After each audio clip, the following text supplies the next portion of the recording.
여기 보면은 뒤에 여기로도 여기를 가까이에 보내는 편지라 되어 있는데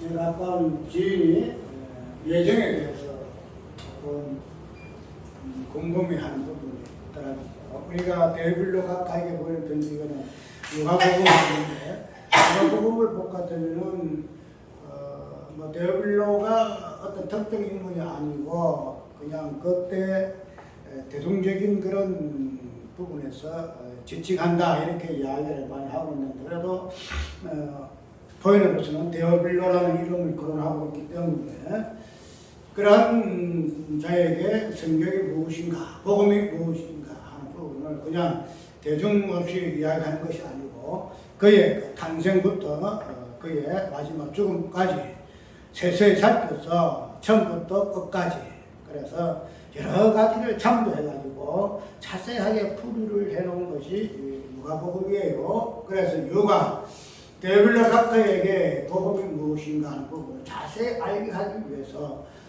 누가복음을 썼다. 누가는 이리 이야기를 지금 하고 있죠. 오늘 본문을 통해서 교회가 무엇인가 또 외정이 무엇인가 이 부분은 외정에 대해서의 이 부분들이 그 질문뿐만 아니라 그 외정 그 자체의 개념 자체가 너무나 모호하고 또 너무나 편백되어지고 있고 또 너무 한쪽에 지우추가 있음으로 해서 전체적인 부분에서 외정을 성경에서 무엇을 말을 하고자 하는 부분을 오늘 잠깐 살펴보려고 지금 그러는 거예요. 저번주만 해도 우리가 디모데 후서를 통해 가지고 믿음이 오기 전에 이 부분을 보고 또 다양하게 보았는데 이러한 부분이 뒤에 조금 언급이 되어져서 왜 교회를 통해서 하나님께서 예정을 하셨는가? 왜 교회를 통해서 예정이란 부분이 설명되어지는가?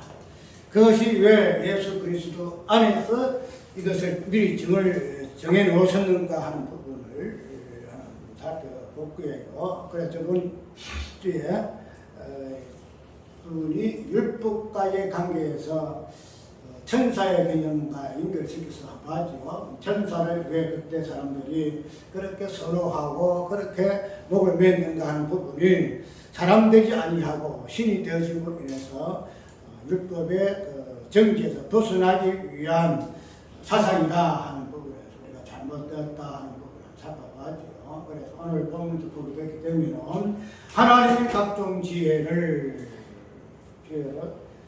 어떻게 한다고요? 하늘에서 정사와 근세들에게 알게 하기 위해서 하나님께서 교회라는 몸을 만드셨다라고 이야기를 하고 있는데 이러한 것들을 예수 그리스도 안에서 예정을 하셨다 이리 이야기를 해요. 우리가 예정이라는 것은 하나님 어떤 구원사적인 개념 속에서 빼놓을 수 없는 부분이죠. 예정과 함께 또 부분이 있다면 예정에서 그다음 선택이 모두고 뭐 이런 부분에서 저번에 이야기했던 경륜, 섭리, 뭐 작전 그런 하나님의 구속사를 어떻게 당신이 하나하나 세세하게 살펴가면서 이루시는 그런 부분들을 이런 단어를 통해서 표현한다고 그렇게 이야기를 했잖아요. 그럼 오늘 예정이죠. 예정. 선택 안에 다 들어있다. 이 부분들인데 우리가 이거는 아까 이야기대로 구속사적인 관점에서 살펴보는 개념이에요. 선택을 보도 그래서 선택. 하나님 나를 선택했다. 선택했다. 또 선택이 구원사적 개념에서 선택을 이야기하고 그 다음에 예정과 마찬가지죠. 내가 예수 그리스도 안에서 나를 선택했다 하는 그 예정. 경륜, 섭리, 작전 이 모든 것들이 어떤 관점에서 이 부분을 해석했는가 하면 구원이라는 관점에서 해석을 했다는 거죠. 구원을. 그래서 구원도 예정도 구원의 관점에서 해석을 하게 되어지고 선택도 구원이라는 관점에서 해석을 하게 되니까 여러 가지 부장이 생긴다고 그랬죠. 나만 구원하고 와야지 나만 선택하다 하고 다른 사람 선택하지 않느냐. 왜 저 사람은 선택했다 나는 왜 선택하지 아니었다 하느냐. 그래서 군론을 보게 되면은 저 사람은 구원하고 나는 유기시키고 여러분에서 선택이 잘못됐다 말력이 논다는 거죠. 여기도 마찬가지죠. 하나님이 내 어떤 의지와 상관없이 당신이 멋대로 마음대로 하고 싶은 대로 미리 정해놓으시면은 그 하나님의 공의와 하나님이 공의 하나님 평등하신 공평하신 하나님이신데 그것이 잘못되었다. 그래가지고 뭐예요? 예정도 아니다. 예정도 아니다. 그래서 이 전체가 이 구원이라는 이 개념 속에서 해석을 하다 보니까 누구는 구원하고 누구는 얻지 못하고 이렇게 하니까 불평이 나올 수밖에 없다는 거예요. 그런데 이런 모든 부분에서 1차적인 해석은 뭐냐면 예수 그리스도의 부분으로 가지고 예수 그리스도 이것을 애정이 무엇이며 선택이 무엇이며 경륜, 성리, 작정 모든 예수 그리스도를 설명하는 부분으로서 1차적으로 본질적인 부분을 해석을 해줘야 되고 그 다음에 이것이 지정되는 부분에서 교회 아까 말했죠. 교회는 그의 몸이니 만물 안에서 만물을 충만케 하시는 자의 충만이라 안에서 교회라는 예수 그리스도의 몸을 가지고 이제는 뭐예요? 예정을 해석하고 선택을 해석하고 해석하게 된단 말이죠. 그러면은 구원론적인 관점에서 예정 선택을 해석하는 거하고 교회론적인 관점에서 구원 예정 선택하는 부분하고는 뭐예요? 완전히 그냥 완전 차이가 많이 나요.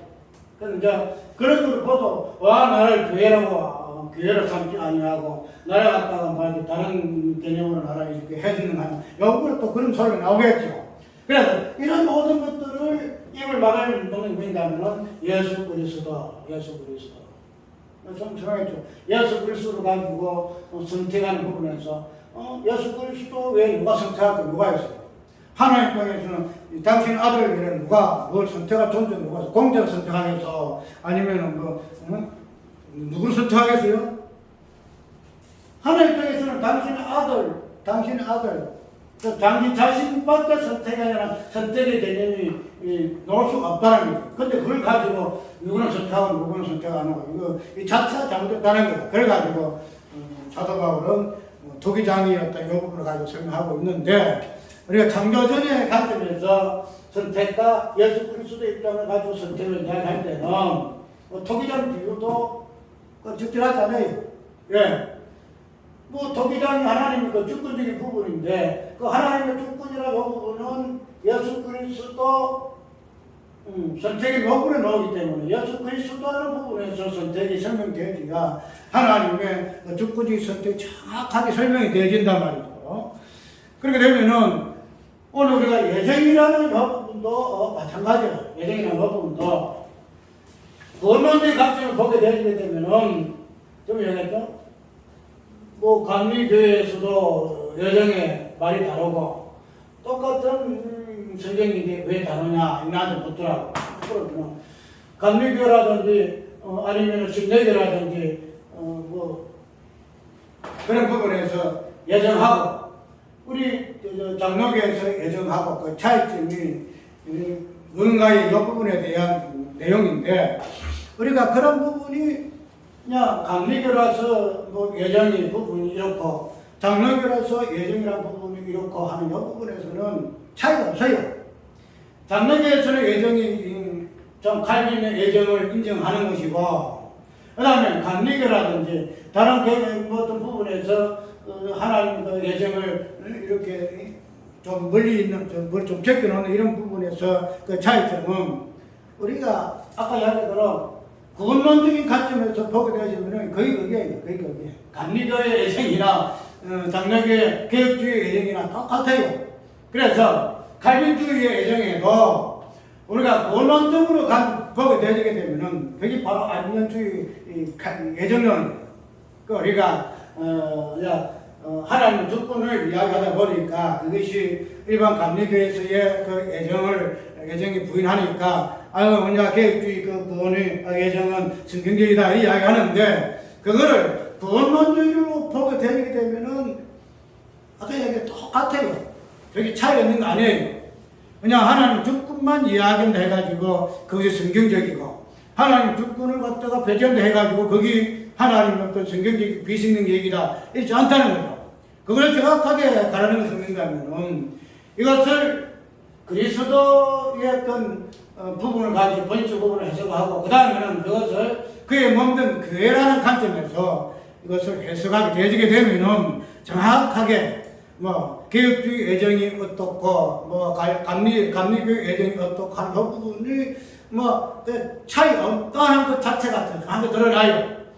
그런 부분에서의 일단 애정의 출발점을 우리가 이해해야 할 것이고, 그런데 오늘 우리가 본문을 보게 되게 되면은 왜 우리가 이 애정 자체를 선택 자체를 교회론적인 관점에서 보아야 한다는 것을 우리가 알 수가 있잖아요. 이 에베소서는 뭐예요? 구원론이요, 뭐예요?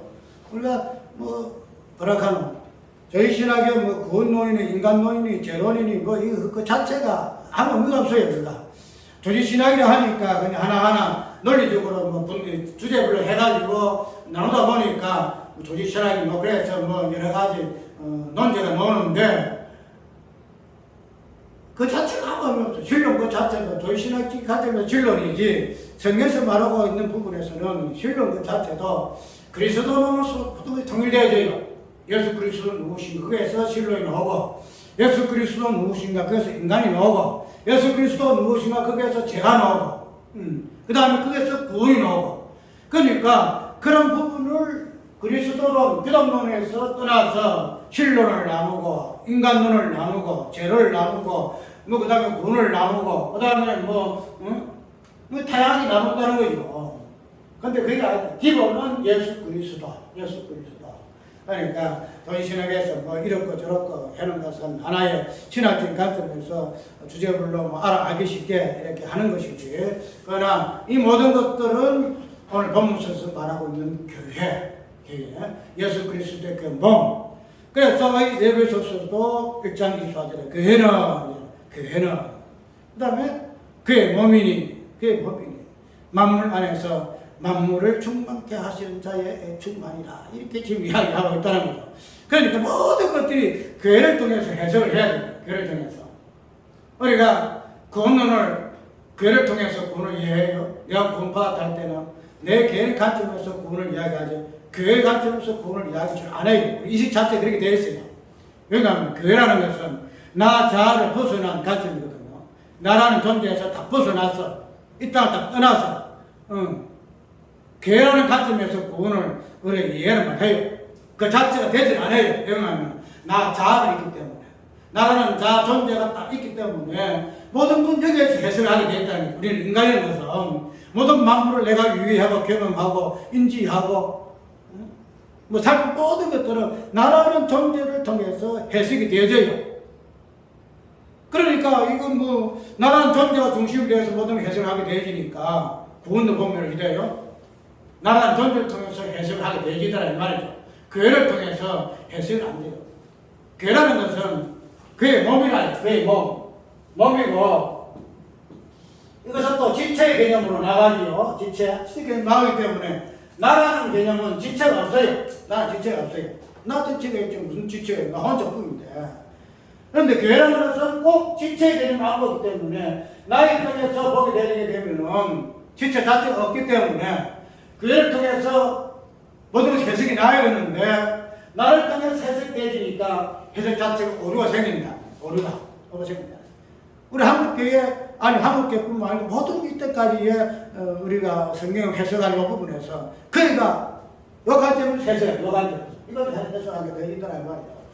그래서 이러한 부분을 먼저 깨어줘야 나 첫째 이야기하잖아요. 깨어줘야 그 다음에 해석의 관점에서 우리가 알고 있는 해석 자체를 성경적으로 우리가 정립할 수 있다는 거예요.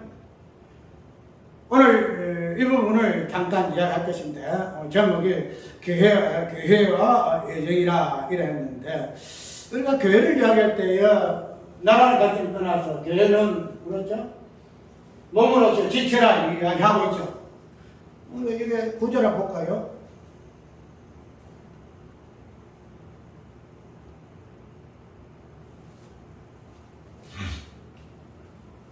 10절에 이는 이제 교회로 말미암아 하늘에서 정사와 권세들에게 하나님의 각종 지혜를 알게 하시니 이리 이야기하고 있다. 교회로 말미암아 나로 말미암지 않고 교회로 말미암아서 이렇게 되어지는데, 교회라는 것은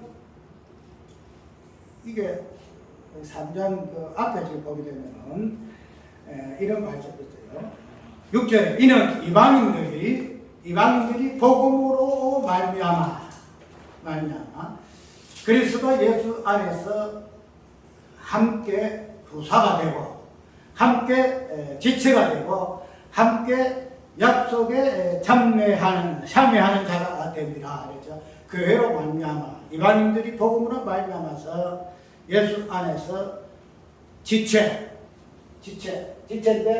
그냥 지체가 아니고 함께 여기서 꼭 세 개가 다 그런 함께라는 말이 또 있어요. 함께 지체, 함께 부사, 함께 약속, 함께 부사, 함께 지체, 함께 약속.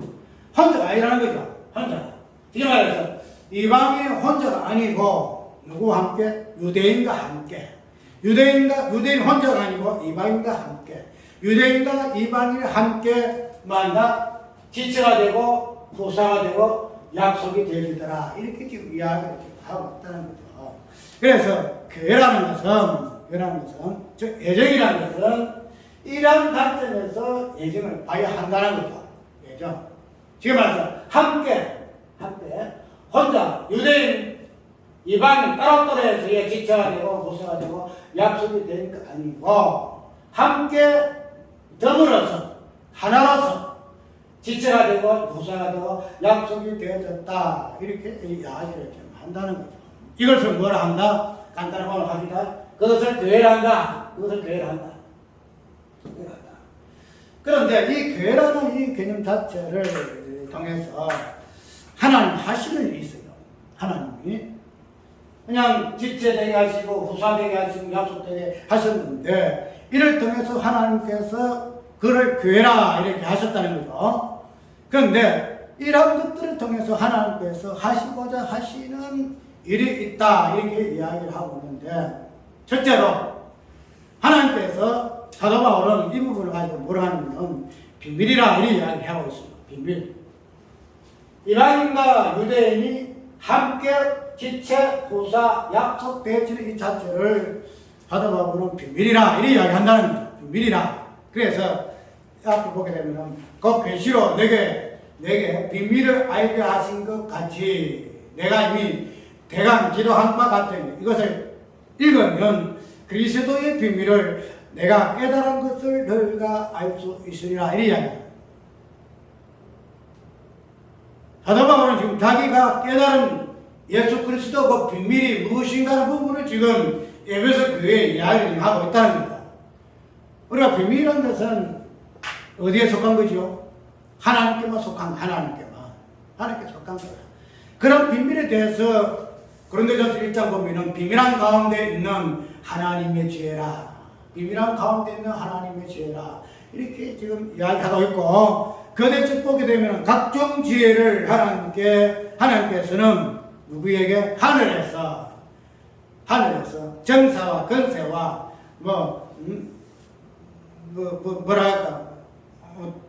저번에 내가 설명한 천사들에게까지 이런 것들에게까지도 뭐 한다? 하나님의 이 비밀인 이 부분을 지혜를 통해서 알게 하시겠다 이렇게 이야기를 하고 있는데, 이 바울은 이런 부분을 왜 표현을 하고 있는가 하면은 자기가 유대인과 또 그 다음에 이방인의 그 교회의 그 본질이 무엇인가 하는 이 부분을 예수 그리스도의 비밀로 위하고 자기는 깨달았기 위해, 그래서 자기는 이방인의 사도로서 보냄을 받았는데 이러한 비밀을 너희에게 알게 하기 위하여서, 즉 복음의 본질을 알게 하기 위해서 내가 이방인의 사도가 되었다라고 이 이야기를 지금 하고 있고, 그래 이 모든 이 부분들을 어디에다가? 예수 그리스도 안에다가 집어넣었단 말이에요. 예수 그리스도 안에다가 딱 집어넣어서, 그래가지고 이것을 집어넣어가지고 이것을 하나하나 미리 결정을 하고 정해놓고 이것이 그냥 미완성이 아니고 완성적인 관점에서 이 부분을 정해놓으셨다 이렇게 이야기하는 부분에서 예정이다 이렇게 이야기를 한다는 거죠. 그 되면 우리가 예정을 이해할 때에 단순하게 이런 부분들이 하나님 앞에 예수님께서 이 부분을 예수 그리스도 안에서 미리 정하셨다 이렇게만 이야기하지 말고 그 예정에 들어있는 하나님의 어떤 각종 비밀들이 무엇으로 오늘 본문 속에서는 표현되어지고 있는 다른 부분들이 아까 이야기대로 함께 부사가 되는 것이고 함께 지체가 되는 것이고 함께 약속에 참여하는 자로서의 비밀이다 이렇게 이야기하고 있는 것이고 이것을 오늘 본문 속에서의 표현으로서는 어떻게 표현하고 있죠? 이 부분은 각종 지혜라 이래서 그들에게 하나님의 각종 지혜를 알게 하라 하십니다 이렇게 이야기를 한다는 거죠.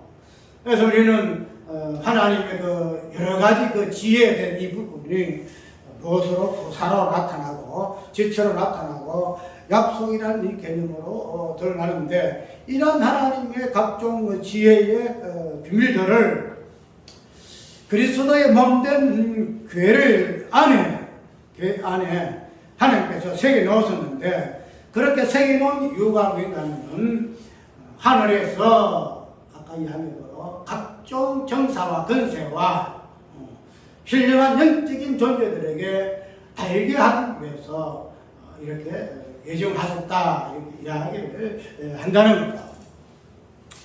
그러면 우리가 이 예정을 이런 관점에서 보게 되어지는데 우리는 이 예정을 아까 잠깐 서로 이야기하더라도 원론적인 관점에서 보게 되게 되면은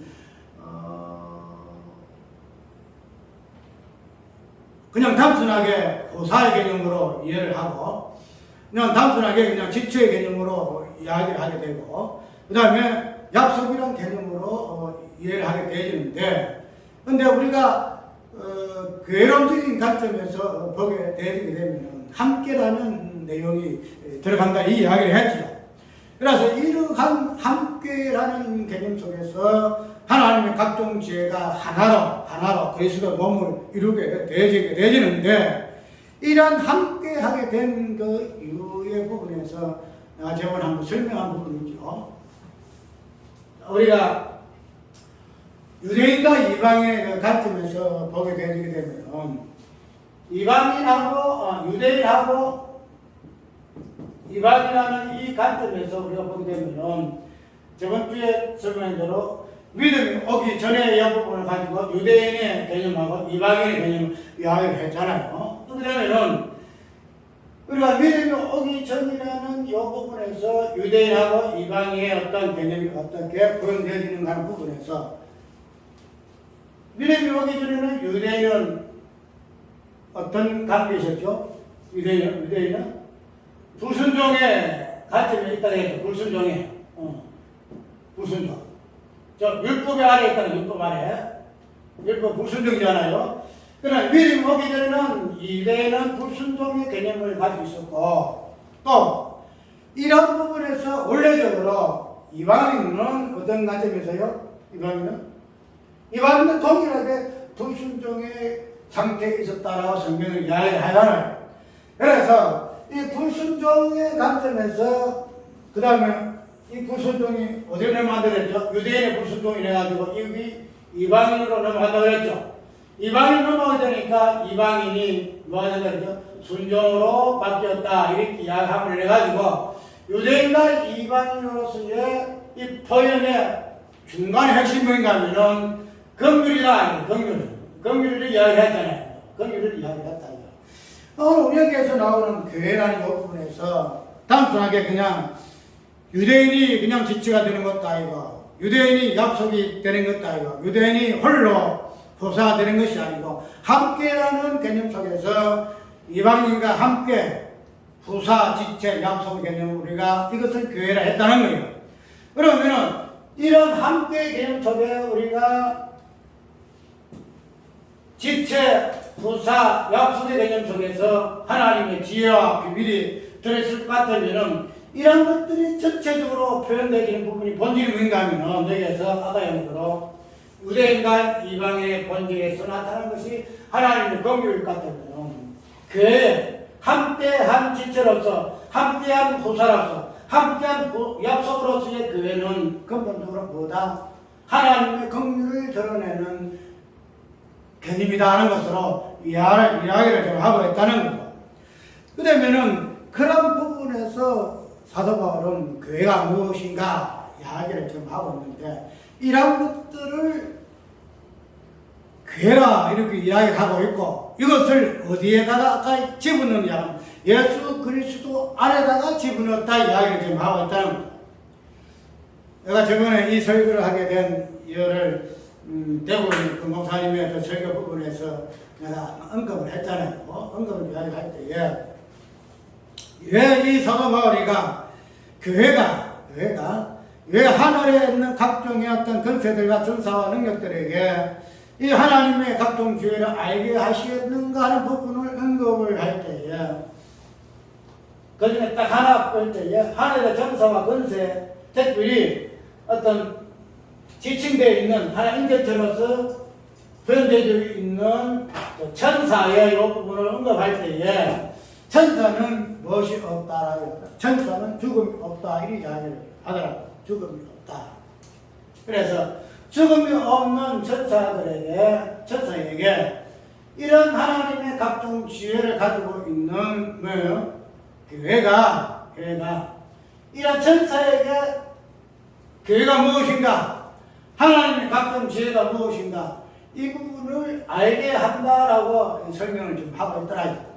천사에게 알고 있다. 그래서 그 부분에서 교회라는 것은 예수 그리스도의 그 죽음의 그 피의 흔적을 가진 존재가 교회잖아요. 근데 그런 피의 존재 흔적이 없으므로 죽음이라는 이 개인 자체가 없는 천사들에게 뭐 알게 하시겠다 이렇게 이야기를 하는 것은 그 맞는 말이에요. 맞는 말인데 왜 이 천사들에게 이야기를 하는 것으로 이야기하고 있는가 하면 이것이 그냥 넓게 포괄적으로 이해할 때에 그러니까 하늘에서 이 부분은 만물 이 만물이라는 부분은 우리가 하늘과 땅과 그 가운데 만물 이런 눈에 보이는 만물을 우리가 만물이라고 우리 이해를 보통 하는데 이 만물이라는 것은 하늘에 있는 천사와 또 능력들과 권세와 정사들이 모두 포괄하고 있는 것이 개념이 만물이에요. 그러면은 이런 하나 예수 그리스도의 피의 흔적을 가진 존재는 이 땅에 있는 만물로서의 존재인데 하늘에 있는 그 만물의 그 존재들에게 예수 그리스도의 몸된 교회가 가지고 있는 그 피의 흔적을 왜 그래요? 보여줘야 한다는 거예요. 보여줘야 한다. 저는 이런 존재들이 예수 그리스도의 피에 대해서는 히브리서 보게 되면 뭐라 그래요? 천사들도 잘 보기를 원한다 그랬죠. 천사들도 잘 보기를 원한다. 교회라는 것을 예수 그리스도의 부속을 천사도 잘 보기를 원하는 왜 그들은 없거든. 이게 없어요. 교회가 무엇이고 지게 말해서 왜 교회가 부사가 되어야 하는가? 왜 지체가 되어야 하는가? 왜 약속에 참여한 자가 되어야 하는가? 이 부분에 대해서 그들은 이 지혜를 몰랐단 말이죠. 이 지혜를. 그래서 항상 궁금하게 그런데 그러한 만물의 어떤 이 의미에서 교회가 그들에게 알게 한다는 거예요. 계시한다는 계시. 예수 그리스도 몸으로서의 예수 그리스도에서 우리에게 계시하신 그 계시가 이제는 예수 그리스도 몸된 교회가 다시 계시를 한다는 거야. 어디에 계시한다? 하늘에 계시를 한다는 거야. 하늘에 계시. 그런데 왜 이런 계시를 하게 되실까 하면은 이런 자들도 왜 하늘의 정서와 근세의 자들도 알아야 된다는 거야. 예수 그리스도의 그 피의 흔적을 가지고 피의 흔적이 무엇인가 그 교회가 무엇인가 그것을 알아야 한다는 거예요. 그 알아야 될 당위성이 어디에서 나오는가 하면 우리 골로새서 보게 되면은 참 재밌는 표현이 있어요.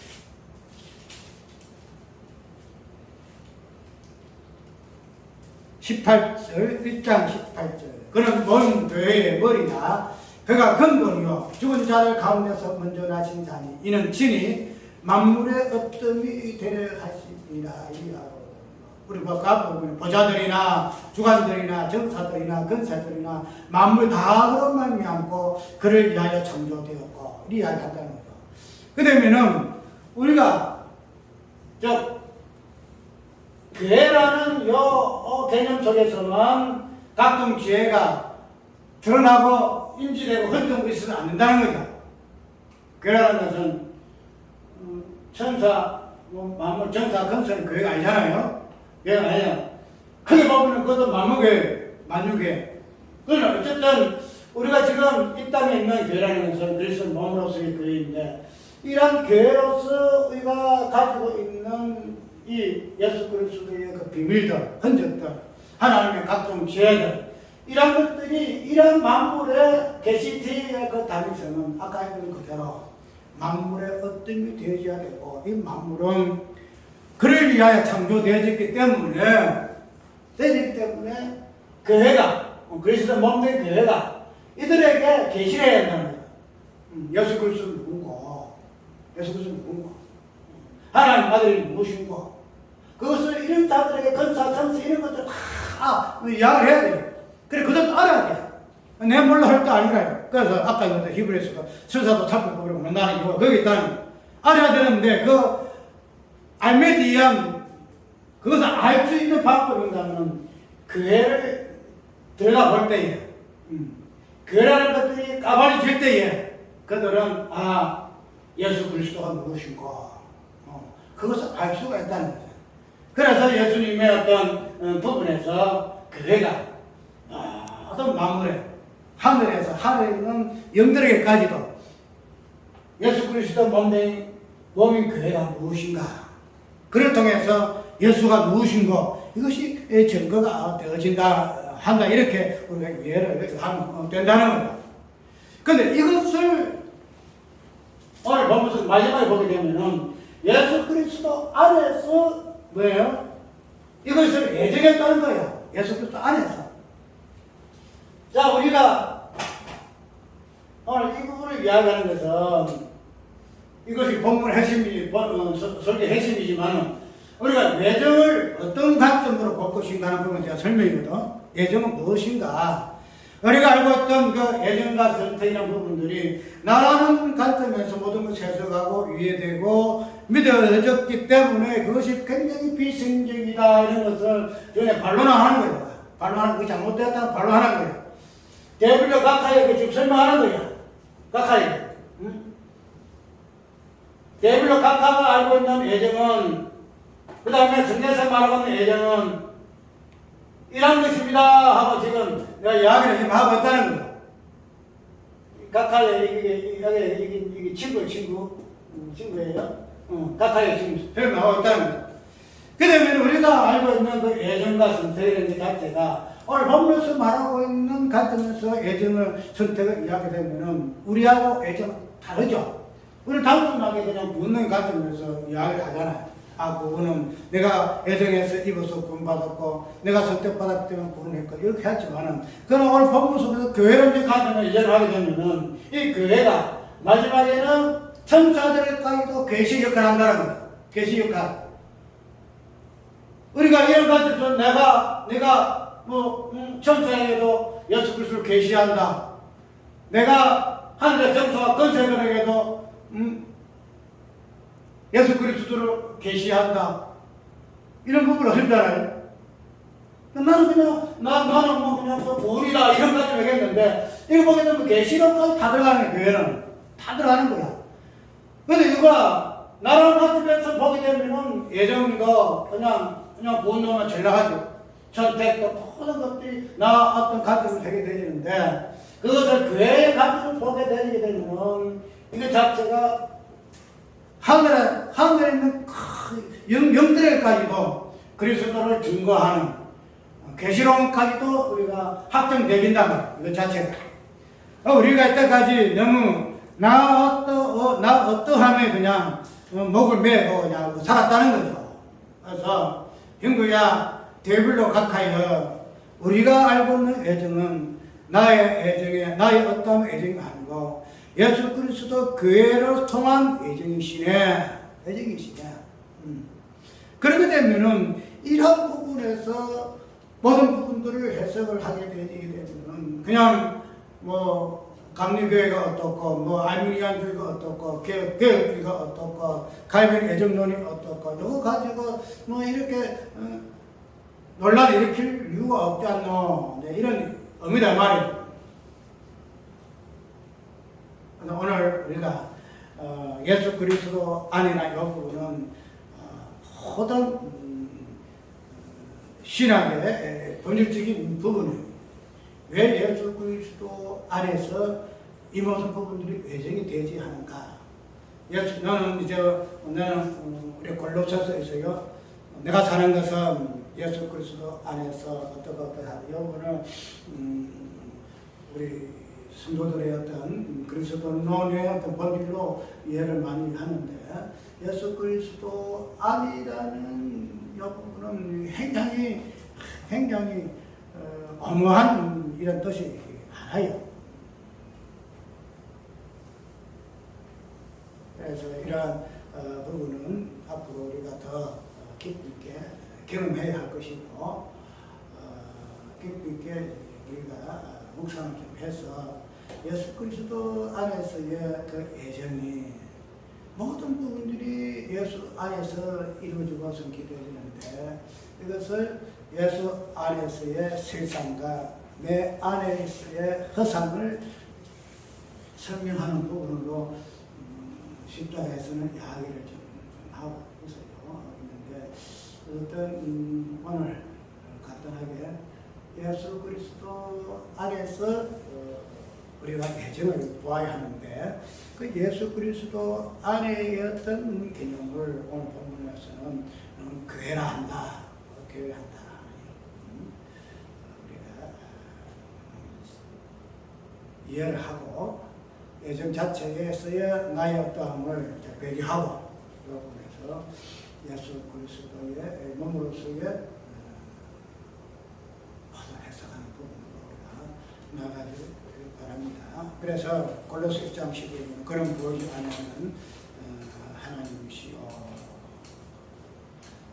19절에 보면 아버지께서는 모든 충만으로 예수 안에 거하게 하시고 에베소 1장 23절에는 그의 몸이니 만물 안에서 만물을 충만케 하신 자의 충만으로서의 교회를 이야기를 지금 하고 있다는 사실을 모든 것은 교회다. 교회로만 정확하게 이해하게 되면 목회도 거기서 나와요. 목회가 무엇인가. 교회로만 이해를 하게 되면 그것도 부분이 나와요. 교회 대신에 나가 들어가니까 문제가 생기는데 그 나라는 돈들을 빼고 예수 그리스도를 교회를 집어넣게 내리게 되면 여기에서 모든 것이 해석이 되어진다는 사실 우리가 받게 하기 바랍니다. 찬송가